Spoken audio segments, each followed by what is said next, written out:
President Rodrigo Duterte denies there's any destabilization plot against his administration. His own allies earlier accused the opposition of plotting against Duterte.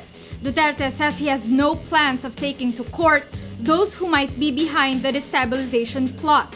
In the matter of going after them, it has not reached that level of violence, destabilization. It's more of publicity. He agrees with Defense Secretary Delfin Lorenzana's position, saying peaceful expressions of dissent mustn't be equated to a destabilization plot. The talk about destabilization, I think, is a bit too, it's just an exponential word, actually. That's no limit.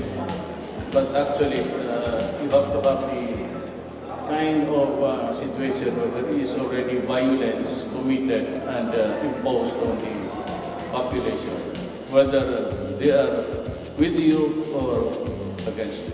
He adds criticism, even of him, is part of living in a democracy. For as long as it is really peaceful exercise, the freedom of speech and freedom of the press, there's nothing I can do about it. It's guaranteed under the Constitution.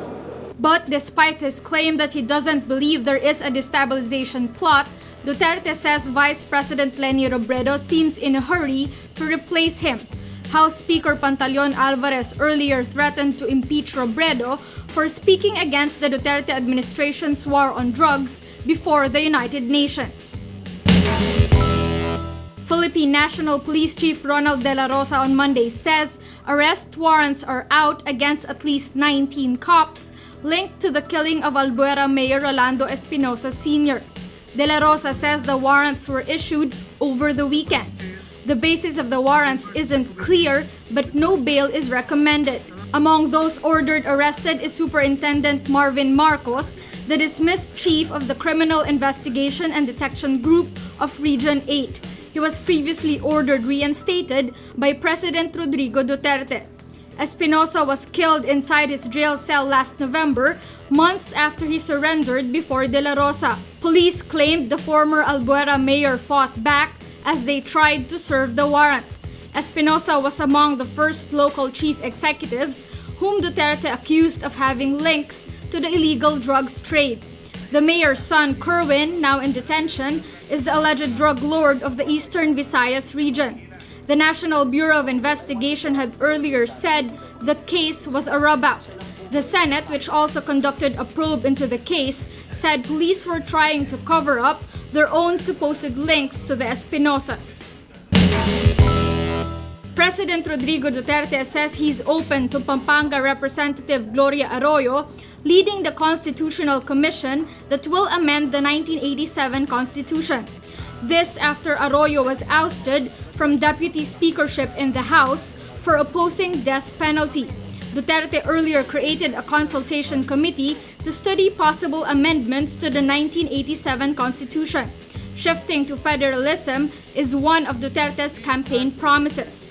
But he says it will still be up to Arroyo if she accepts the post. The 25 members of the committee are to be appointed by the president. Duterte is also pushing for amendments of restrictive economic provisions in the Constitution, specifically those on foreign ownership of companies. President Rodrigo Duterte on Sunday affirms conditions set by his generals on the resumption of peace talks with the National Democratic Front. Duterte says the communist-armed Wing New People's Army should agree to a bilateral ceasefire, stop demanding the troops leave areas they claim to control, stop collecting revolutionary taxes, and release cops and soldiers taken as prisoners of war. It's the first time the conditions were publicly stated by Duterte. These were the same ones that presidential spokesperson Ernesto Abella issued a month ago, which government negotiators downplayed. Duterte scrapped the peace talks in February after the NPA withdrew from a 5-month-long ceasefire. The president said he wouldn't resume the negotiations unless there are compelling reasons for him to change his mind. Both camps agreed to return to the negotiating table after back-channel talks. but only the first condition, a bilateral ceasefire agreement, was stated in the joint statement issued by the government and NDF negotiators. The chairman of a United States congressional panel has found no evidence that American President Donald Trump's campaign colluded with Russia in the 2016 elections. House Intelligence Committee Chairman Devin Nunes makes the remarks a day before Federal Bureau of Investigation Director James Comey faces lawmakers on Trump's ties to Russia. Monday's hearing is also expected to address Trump's unsubstantiated accusations of wiretapping by his predecessor Barack Obama. Trump earlier tweeted that Obama had tapped his phone.